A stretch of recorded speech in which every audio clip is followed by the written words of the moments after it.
Hello, beautiful family, lovers of good things, lovers of beautiful things all over the globe. I bring greetings from a grateful heart. Good morning, good afternoon, and good evening, depending on your time zone. Thank you so dearly for always tuning into this platform. I really do appreciate. Please do it to like our video, share, and subscribe. Today, I have a wonderful one that I want us to watch, and I will be watching it with you. Sit back, watch it, and I'll be right back. Biafra, I want to commend especially General Oji in his speech today, the 30th of October 2022. I want to commend General Oji for not falling into the trap of the enemies. I want to commend him the way he dribbled the enemy. I want to tell General Oji that I watched him very well and very closely as he responded to questions from a Fulani journalist asking about alliances with Simon Ekpa. I want to make it very clear, nobody goes into alliance with Simon Ekpa as a person, as an individual. What we have tried to do and what we have done is to prove the enemies wrong, that the Biafra liberation and the Biafra restoration is not a place that divide and rule will work again. We have defeated them. We want to inform them that now we can work in unity. We want to inform the Fulani cabals and the Southeast governors that the days of the divide and conquer is over. And the main reason why we bring every group together, almost every group together, is to show our preparedness for Biafra and to make sure that our strength are utilized in uniform. So, General Oji, the way you responded to the question of the journalist, I do not know whether that is a journalist or that is somebody from somewhere, I do not know. But the questions he persistently asked about Simon Ekpa giving you money and making promises and all that, I want to commend you for you defeated the enemy, and our alliances or collaboration or whatever you see fit how to address it is still very intact. The promise we made in our alliance meetings or our collaboration meetings or our unison meetings is still intact. And we are working on it, and it remains like that. And I cannot make this broadcast today without commending the way you handled whoever that journalist is. And I will also recommend that you may never wish to invite such journalists into your broadcast, because the questions he asked revealed a lot. And if he is part of you, you may also need to reconsider revealing things that are not to be revealed to such journalists. Everything General Oji said on the video, I can confirm it is true, and there is nothing to subtract and nothing to add. The alliance between the Biafra National Guard happened in August. And of course, we are just in October, August, September, 1 month interval. We are just in October. And you do not expect a lot to start happening just like that. We are all struggling to make sure that we provide whatever that is needed for Biafra liberation. And for that reason, the Biafra National Guard is the army of Biafra, and they have been in existence before we go into the unification to make sure that we are fighting in one cause. I want to inform those who may have been disappointed with the way General Oji responded today is that the most important thing is we are all fighting for Biafra, and we respect each other, and we respect each other's values and qualities. It is no longer like before, where you will be calling General Oji a criminal. It is no longer like before, where other IPOB members will be calling General Oji a betrayer. It is no longer like before, like the journalist asked him, where they will brand him as somebody who worked with DSS. That we have been able to defeat. Nobody will call General Oji, not from our own side, a betrayer. There is no reason for that. But this has been the mechanism that the Fulani have used to destroy the Biafra struggle for many years. They made you understand that every other group that is fighting for Biafra are not genuine. They make you understand that BNL are not genuine. Today we have united with the BNL and they are doing a great job. They make you understand that Sabbath are not genuine. Today we have been able to unite with Sabbath and they are doing a great job. They make you understand that many groups in the Riverine area are not genuine. Today we have united with them and they are doing great jobs in their different zone. These are the things we have been able to achieve. We may not have billions of dollars to give to every alliance to be able to purchase whatever necessary equipment that is needed, but we have been able to set a standard that will lead us to greatness. And that particular achievement will remain like that until we begin to do the things that are needed. So I commend you, General Oji, for the maturity you displayed. And I want to tell you today that our discussion, the promises, and everything is still intact. And there is no change to that. Rather, we are going to make sure that we better from today going forward. The Southeast governors today have shown and demonstrated that they are the worst enemy of Biafra people. And this State of the Nation broadcast is primarily targeted at addressing them. Today, we have read from the Nation's newspaper that the Southeast governors recommend political solution on our leader, Mazi Nnamdi Kanu. This is completely unacceptable in the sense that we waited for the Southeast governors to give at least statement on the court ruling, which exonerated Mazi Nnamdi Kanu, discharged and acquitted him on the 13th of August. The Southeast governors did not react to this particular court ruling. They neither did not compel or advise the Nigeria Fulani terrorist government to follow the court order, at least without them heeding to their advice. Today, from the Nation's newspaper, we can say that the Southeast governors on Sunday expressed their belief in using political solution to free our leader, Mazi Nnamdi Kanu. And when the court gave a statement and passed a ruling that Mazi Nnamdi Kanu will be discharged and acquitted, and the Southeast governors did not make any statement to that effect. We want to inform them today and inform Biafrans today that this attitude displayed by the governors of the Southeast today has directly indicted all of them and their involvement in the kidnap of Mazi Nnamdi Kanu from Kenya. When the court passed a judgment, they refused to compel the federal government to respect their own law. And they worked underground to change the judges, and today elephant can fly in Nigeria. And that is when the governors of the Southeast summoned the courage and have the impetus to come out publicly and disgrace themselves by calling for political solution. When a competent court in your own country have released and discharged Mazi Nnamdi Kanu. Today, we declare the governors enemies of Biafra. And because it is the Biafra people that voted them to power, we are going to take the power away from them before the election. Our period of mercy has elapsed. The disappointment coming from the resolution of the Southeast Governors Forum today is the highest knife stabbed on the chest of Biafrans. And we are going to give them sleepless night from today. We have done everything that needed to be done to ensure the security of lives and properties in Biafra, and of course, in the wider Nigeria. But today, the governors of the Southeast part of Biafra collaborating with our enemies, and they could not even voice out in defense of their own court, that the federal government of Nigeria, controlled by terrorists, cannot obey their own court order only when they have done the kangaroo judgment and the elephant can fly, and now elephant is flying.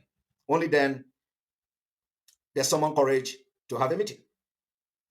I remember that a few days ago, I was addressing the Southeast governors where I made mention that they haven't converged for a meeting for a very long time.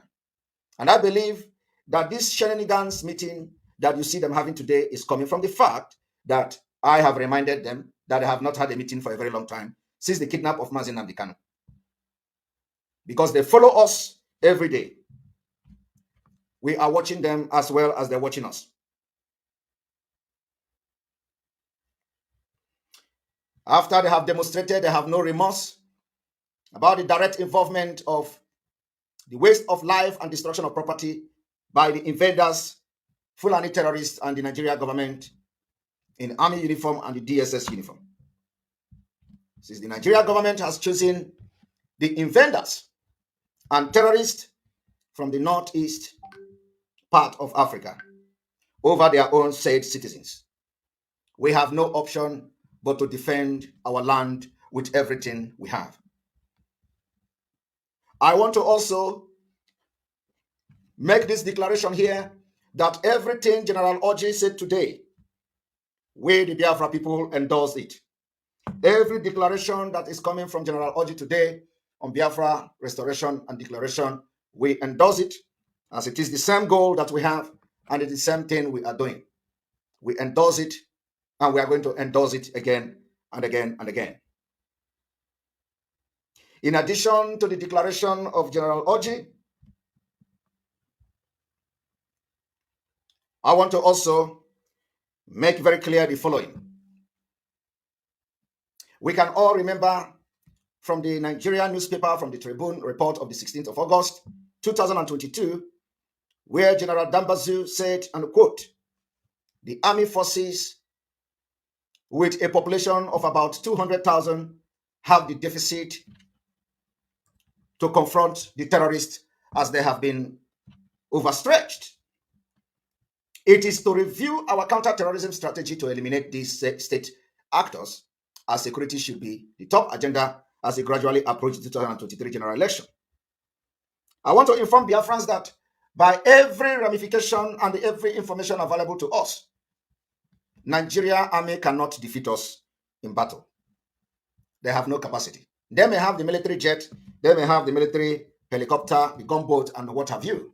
But let me tell you today, Nigeria army and security agencies are divided like never before. The division in them is worse than what is happening at the National Assembly. And we know that very well.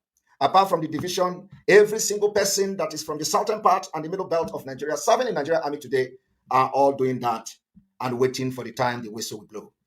The example of it is the former spokesperson of the Nigeria army, the name of General Enenche, who, after lying about the killing of Lekki Togate, he came back to apologize that he had to lie, which means he himself was also taking a second option while he was serving as the spokesperson of Nigeria army. Had it been that somebody like General Enenche was still serving in Nigeria army until the liberation of Biafra start, you think he is going to abandon his middle belt and fight for Nigeria? He will never do that. I just want to give you an example. But you know, there are thousands of Enenche serving in Nigeria army today, lying and displeasing their people. And when they go back their homes, they sleep on their bed and they cry. They cry to their families, they cry with their wives, they cry with their children, and they come out the next day and smile, waiting for who is going to take the lead for Nigeria to be disintegrated so that they will not continue to live in that perpetual bondage. General Enenche haven't come publicly to make expose how he lied. You can understand the level of cry he has cried in his bedroom with his wife and children. He must have been crying every day, waiting for when this crying is going to end. But look at him. Today he is like a free man. He is like a bird released from the cage. He jumped from one interview to another, narrating how he lied and how God can forgive him and all that. This is what is happening to almost 90% of Southerners and the Middle Belters serving in the Nigeria army. I am telling you the fact. Having said this, the same thing is applicable to the governors who have come to say, Mazi Nnamdi Kanu, they are adopting the political solution. The reason they have not come out when the court discharged and acquitted Mazi Nnamdi Kanu is because the governors of the Southeast are also crying with their wives and children because they don't want to lose relevance and power. We are going to take it away from them before 2023. Mark my word. They have actually touched the spirit of the dead. And the spirit of the millions of Biafrans that died for this freedom will rise up to start confronting them from this week. Let me inform you today, Abuja is under almost lockdown for the threat of terrorist attack. Go to Abuja today, the capital of Nigeria, everywhere is deserted. People are going out with fear of the unknown. The uncertainty of coming back if you go out of your house in Abuja is unknown. That is the capital of Nigeria. If capital of Nigeria, people can be unsafe, what makes you think that you are going to make it to 2023 as a Nigerian? From the UK country policy and information note, the UK claimed that Biafra is loosely defined area in the southeast of Nigeria that roughly correspond to the state of Abia, Imo, Ebonyi, Enugu, and Anambra. This is a very big lie. By the time we get to the February of 2023, the United Kingdom will come and tell us how they arrive at this particular information. The dispute of our land and borders is not the biggest priority at this point. And I believe that in a few days' time, you are going to know the territory of Biafra through the activities of the Biafra Liberation Movement. We must, from today, correct the United Kingdom, just like we have always done, that this is a fallacy taken too far. The Biafra territory, we all know, existed many years, even before the Nigerian independence. And we know the state, how the state has been divided and deliberately changing the demography of our nation. And the history that cleared out of the schools, we have been able to recover all of them, and we know better. We will continue to show our readiness to exit Nigeria by 2023 through different means. The recent political event in Nigeria have further widened the debate on the inevitability of the sovereign state and sovereign nation of Biafra, and of course, the break up of Nigeria so that many nations in Nigeria will emerge by 2023. Those who are coward can decide to stay with the Fulani terrorists, and they will continue to terrorize them. Before going into the declaration which we have made in the past, in addition to what General Oji have done today, we thank those, our alliances that we have not mentioned, especially those secret ones that we never wanted to mention their names. We thank them and we say, let your spirit continue to be high because the time has come. The November of 2022 will be another history. We will leave a very big mark in the mind of one Nigerianist in November 2022. Therefore, from previously, we have already made our declaration very clear as we continue to fight for the freedom of Biafra people. We have witnessed kidnapping, the increase in kidnapping and all that. The governors of the Southeast has come to say, showing their dissatisfaction, claiming they want to increase the federal patrol or the highway patrol in the southeast of Nigeria. We want to inform the governors that you cannot increase the federal highway patrol when the federal highway patrol are those that are kidnapping our people. You cannot deploy more military bandits and terrorists into the highway or in Biafra land where people are being kidnapped just 2 kilometers and 200 meters away from the military checkpoint. I do not understand what the Southeast governors meant by saying they want to deploy more security patrol on the highway. Does it mean that they want to increase the kidnapping? Does it mean that they want to make sure that every Biafra is killed? Does it mean they want to make sure, have they gone into agreement to annihilate our people before 2023? We want to inform them that from tonight, anywhere we see the state actors which have directly involved in kidnapping our people and the Fulani have abducted them, from all evidence, fact available to everybody, both those that we have on wiretape, those we have on the video, both the testimony from victims, survivors, and all that, the every point and finger is pointing at the military collaboration with the bandit and the terrorists who have invaded our land. They give them cover. They also share the ransom with them. For that reason, we don't want to see any military patrol in Biafra road from today. There will be no military and a paramilitary patrol anywhere. It is a counter order to the governors of the Southeast. And the non-state actors, headsmen, collaborating with the army to carry AK-47 and the terrorists from the Sahel to kill our people. Anywhere we see them in our forests, we are going to confront them. So as the governor is making arrangement to deploy more kidnappers to our road, we are telling them this night that we are going to start confronting them face to face. And it is going to be the part of liberating Biafra. From tonight, we are going to continue to maintain the enforcement on open grazing in Biafra land. Any cow you see anywhere destroying our crops and they carry AK-47, bring them down. As simple as that. It does not matter. Once you see them, confront them. In order to safeguard our people, our women and children from the incessant kidnapping by the terrorists in collaboration with Nigeria Army and Police, the evidences are there. The national security of Biafra have taken it upon themselves to confront any Nigeria Army uniform anywhere in Biafra land from tonight.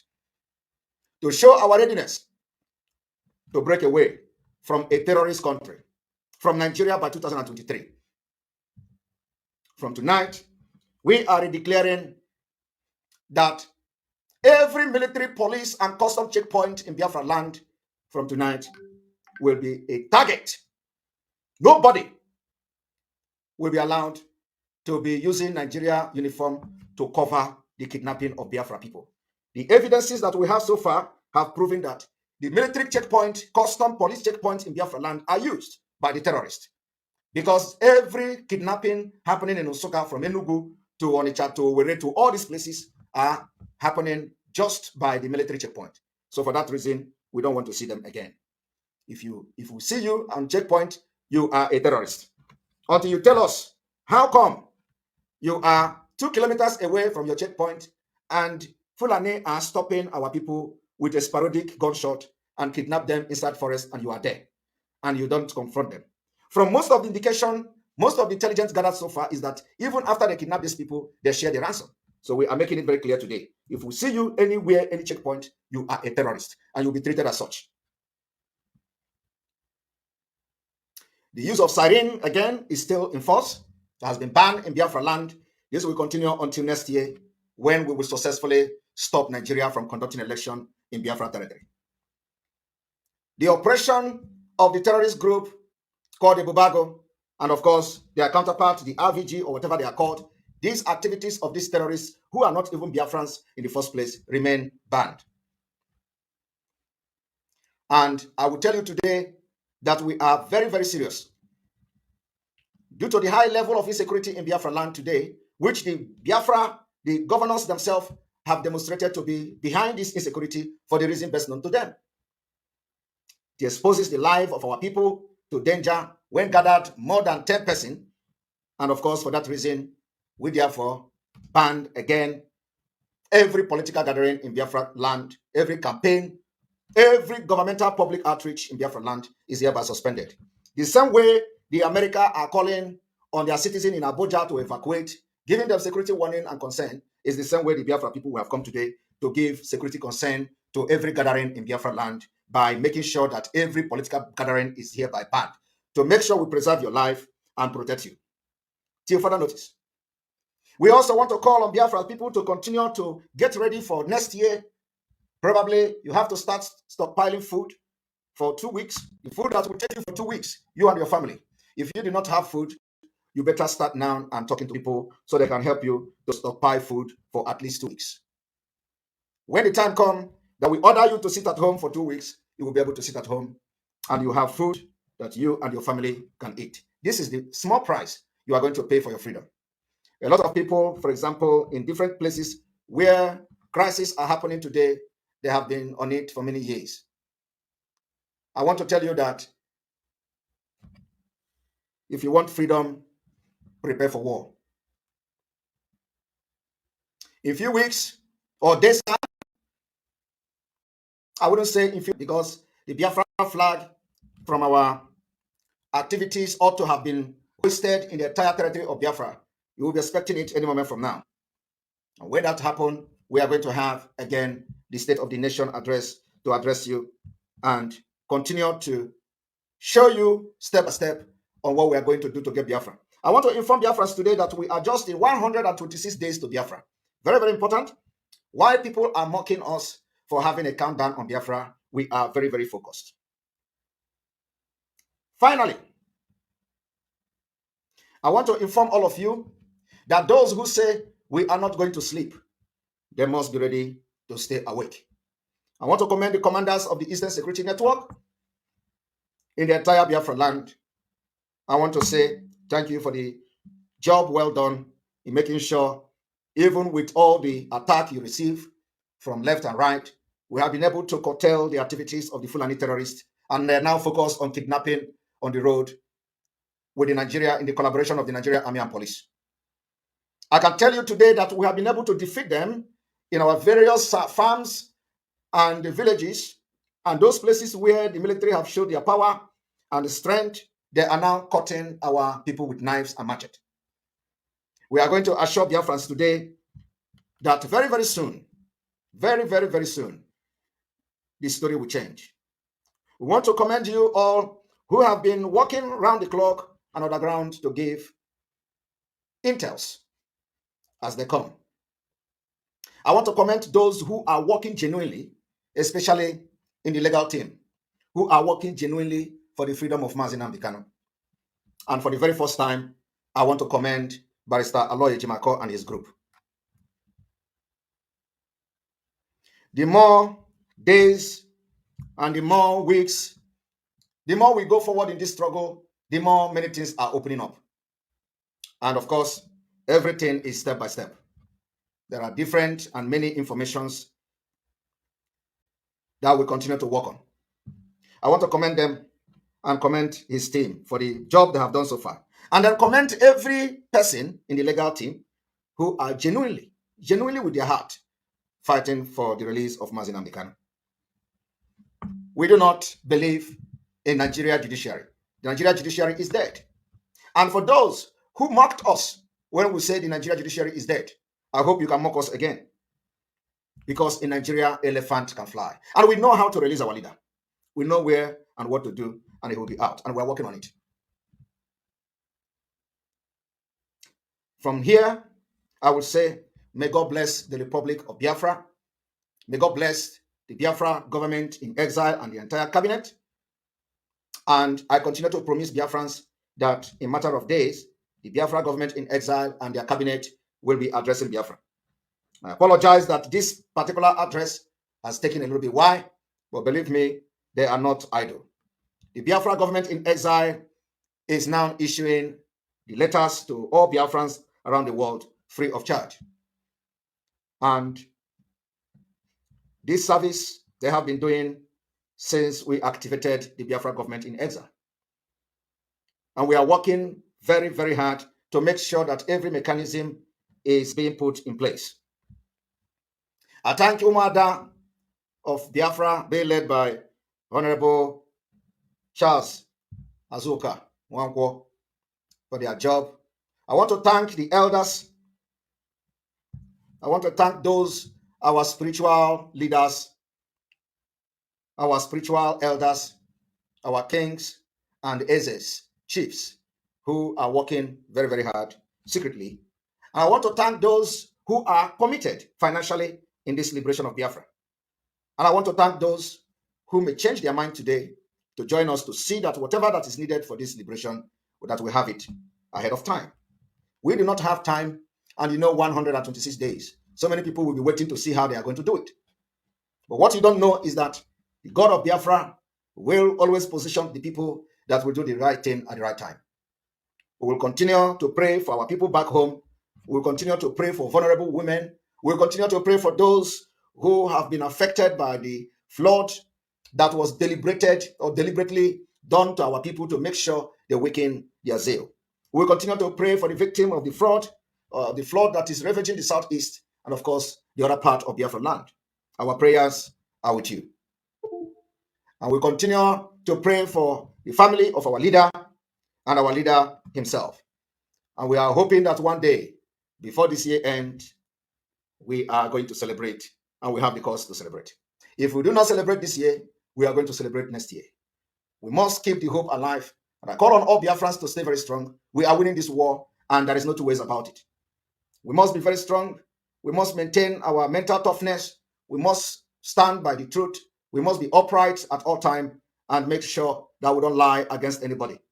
The time for propaganda and lies is over. If you have engaged yourself in lying against your brother before, you desist from it now, because Biafra is real. If you do not see it coming, you are going to see it coming in November 2022. That brings us to the end of this update. Do where to like the video, share, and subscribe. Thank you very much for always tuning in. I really do appreciate. Share the video and tell your friends about this platform, because the best thing or the best place for you to be is here. Turn on the bell icon so that whenever I drop a new buzz boost like this, you'll be the first to notify. Thank you once again and remain blessed.